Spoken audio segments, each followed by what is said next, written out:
Hello and good morning. In response to your question about burner assemblies for 316 and 316T, I figured it'd just be easier to do a video and show you the difference rather than send you 49 pictures. Okay, this is an original 316. On the burner assembly, you can see the bottom bar is a cast unit made from steel. The standards are just regular pipe that's threaded. The intake manifold is 1/2 inch square brass tubing. The yoke to hold the upright, to hold the shade, is a single piece that is bent in a mandrel they have, and then to keep the vent cone steady they use 2 cross pieces. Then the mast is an unthreaded rod that's threaded at the top. Okay, so that's how an original looks. Also, the globe rest is free floating on an original. On my 316Ts, the difference is, first of all, my globe rest is not free floating. It's secured by a threaded washer. This part looks similar, but the bottom bar, I just use a flat piece of brass stock rather than going with a little more delicate look. I go for the meaty look. It's a brass stock. My uprights are brass rods.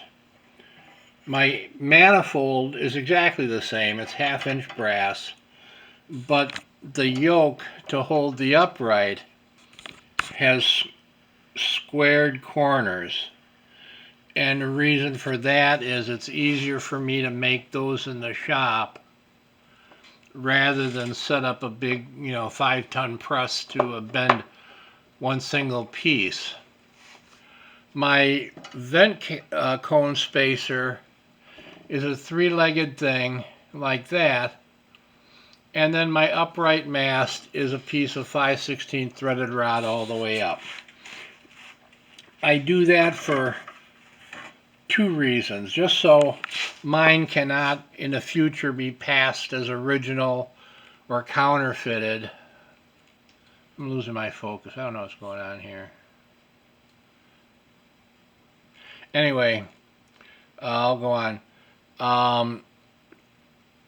Plus manufacturing costs, I've simplified the pieces so that they're much easier to be made here in the workshop. I can do a very close reproduction of an original, but it is very labor intensive and about twice the price of what one of these would cost. Now, you also asked about the valve assembly. I don't have one that's taken apart, so I can't show you what the original looks like, but I'm sure you know. In mine, I use a modified 220 valve.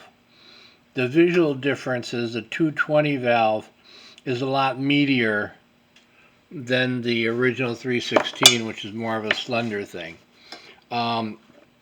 Another difference is, because of the height of this, you can see the height of my collar is taller than the height of an original.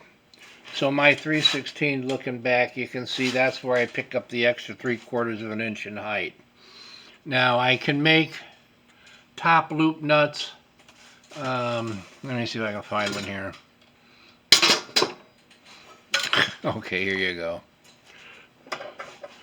This is a top loop nut that I make here in the workshop, and basically what that is, it's a brass hoop brazed onto a brass body and then trimmed and cut to shape,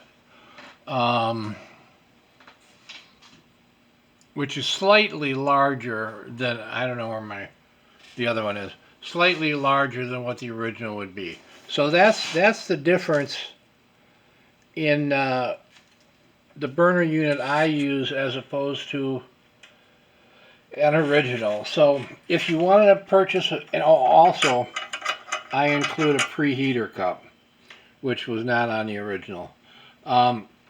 So if you wanted to purchase a burner unit like this with a reproduction generator, man, I haven't sold one separately since inflation. I'm guessing now that'd be about $150, $160. To do an original, with all the fine tuning and specific shapes and all that, once again, labor intensive, that'd be, yikes, pretty close to 350, 375 bucks. Material costs are about the same, but the difference is in labor. And then, okay, just so you can see, this is a 316 font, and I use a CQ font, so it's a slightly different shape. 316 font is flat at the top. The CQ has this little rise in it. But all in all, mine are visually and functionally the same as the 316 from 5 feet away. But when you get up close and look, mine cannot be passed as a counterfeit or a reproduction. It is a definite tribute lantern. All right, I hope this answers your question. Let me know. Thanks again for asking. Bye.